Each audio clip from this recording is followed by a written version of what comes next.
Portland, Maine today.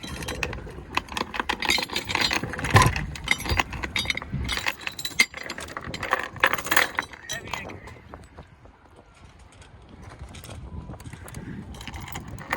All right, we're sailing out now, and we're going about a knot and a half, pretty slow. And I'm not running the motor because the water pump is leaking. I was getting a little bit too reliant on the motor. Just when the wind would die, I would just be quick to turn the motor on, and I'd rather be sailing more anyway, so it's kind of a good thing.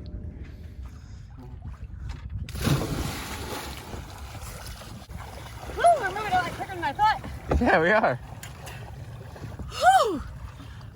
Is it cold? Yeah, it's a lot colder than I thought it would be. We don't have a microwave, so we're doing eating pizza on a skillet. Nice. It worked. It's hot. Amazing. Game changer.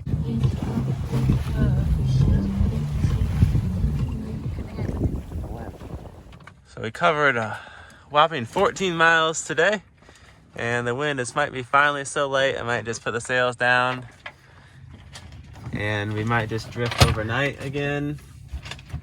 I haven't seen any other boats today, even though we're not too far from shore, so I think that'll be fine. And unfortunately, we don't have any lights because all of my lights have stopped working outside the boat. So we just turn on the cabin lights, so it's kind of lit up down there. It's 10 p.m. The wind just picked up, but it's so gusty that the wind vane is really useless in these kind of situations. Just coming and going so quickly. You can just feel it the wind velocity changes every second or so. So I switched to the autopilot, and even that's having a hard time keeping us on this kind of broad reach course. So hopefully I'm going to get kind of situated so we don't have to babysit this all night long. I'm not sure if this will even keep up because it's an offshore breeze. That's why it's so buffety. The wind's coming from the land, so it might only last for a couple hours.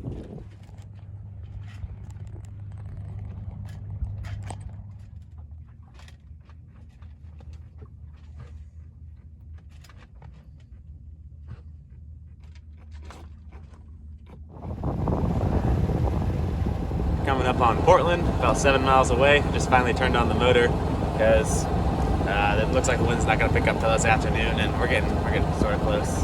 The wind was pretty flaky last night. There was a couple times where I was able to put the sails up and we made a little bit of progress, but it was a lot of drifting and sails just flogging around. I was able to order a spare water pump to one of my friends up here in Maine. So I'll get that installed, and then I'll work on change. I think it's probably the seals need to be changed on the current pump. It's still pumping enough water to cool out the engine, so I'm not really worried about it. I'm just trying to minimize the time I run the motor. It sprays salt water all over everything. It's just not really great. It's getting foggy.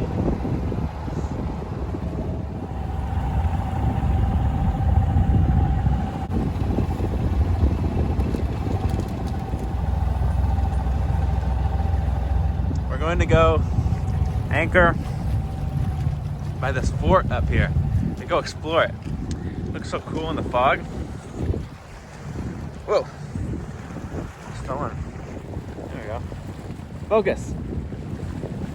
There it goes. Whoa. Oh, that's gonna be cool. Another fort. Oh, it's got trees on top too.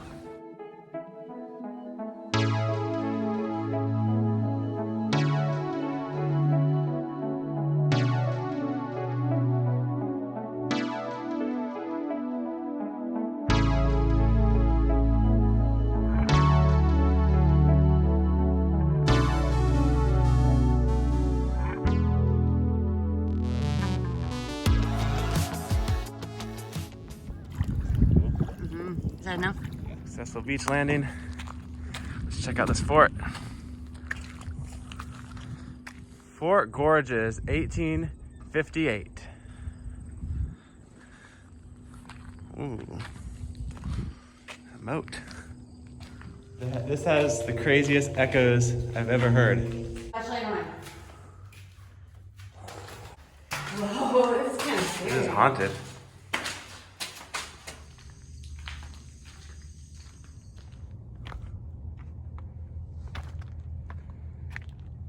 this fort ended up being kind of obsolete before it got finished. There's our boat.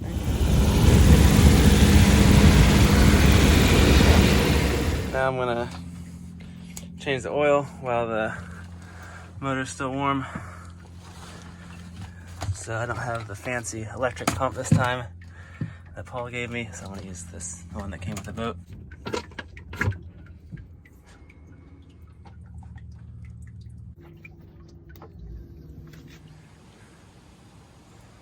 Oh, cool.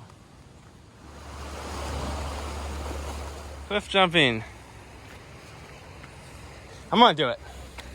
Okay. Never mind.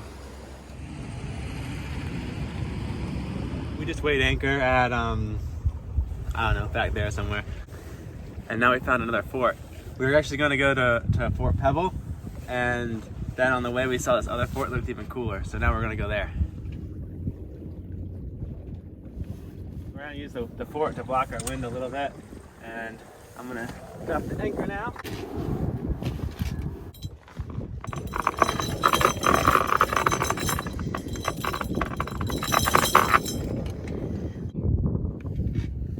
All right, anchor's on the bottom, and here we are. We're gonna want to stay away from this area, right, Cha? The rocks? Because of all the rock situation we got going on. Aha. We don't want to pop all red here. Oh no. Okay, I got it. Bro. I got it. It's not working. Uh-oh, uh-oh. All right, we gotta take the dinghy up all the way up the rocks because the tides are crazy here. And it will wash her away to the fort. How many forts have we seen, Zoe? 7. Ooh. Storm the fort. Whoa. Hey, give me a stick or something. Let the cobwebs. Whoa. The thing is small. All right, I'm not jumping down until you get in.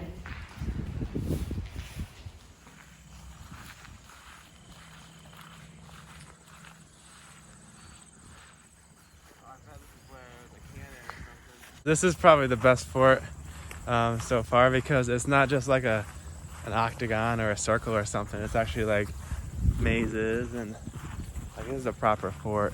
It's the real deal. Yeah. The real deal. We've been to a lot of forts, so we know. So, here we'll get the flashlight out. Wow. Can we go down there, please?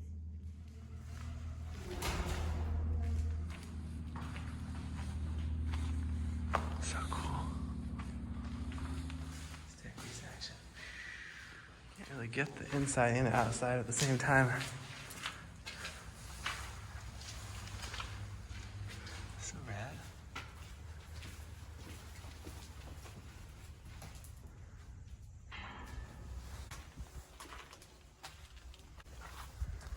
Sweet. All right, to the dinghy. So we may or may not have been supposed to be here, so you guys gotta keep your mouth shut about this. No, you took it. Okay. Next fort on the list is Port Preble, up here.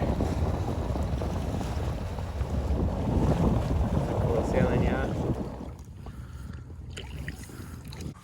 This is fort number 8, is that right? Number 8. And we anchored Pickle just outside the mooring falls.